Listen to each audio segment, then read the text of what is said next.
Good morning students. In the previous video we have completed explanation of the chapter. Today we are going to start exercises given on page number 43. So first one is take the correct answer.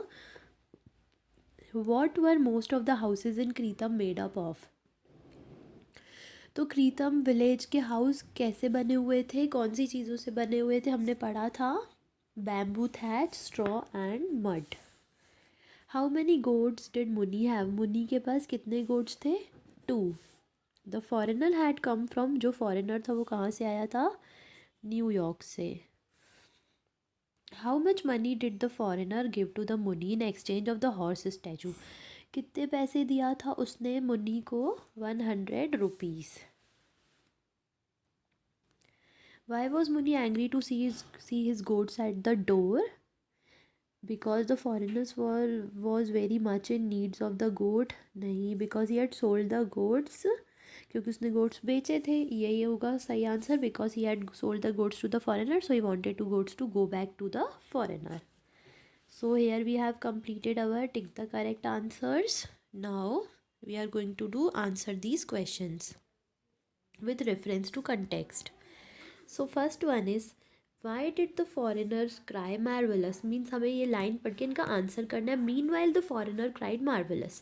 Y did the foreigner cry marvellous? तो उसने ऐसा क्यों बोला? To see the beautiful statue of the horse. So answer will be to see the beautiful statue of the horse. इसीलिए उसने marvellous बोला था. What did he do after saying these words? ये वर्ड्स बोलने के बाद उसने क्या किया? He paced around the statue with his eyes fixed on it.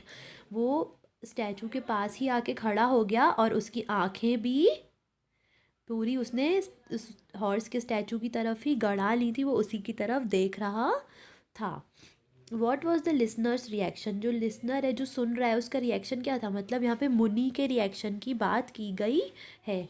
The listener did not understand his English language. तो जो लिसनर है, जो सुन रहा है फॉरेनर की बातें, जो फॉरेनर की बातें कौन सुन रहा था? मुनी सुन रहा था.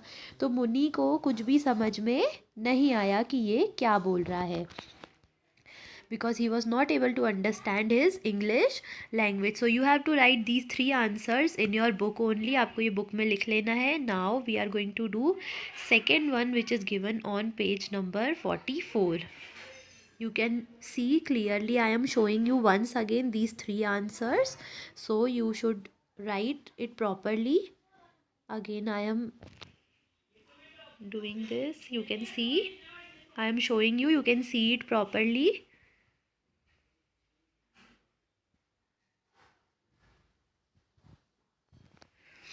So now we are going to do the second one.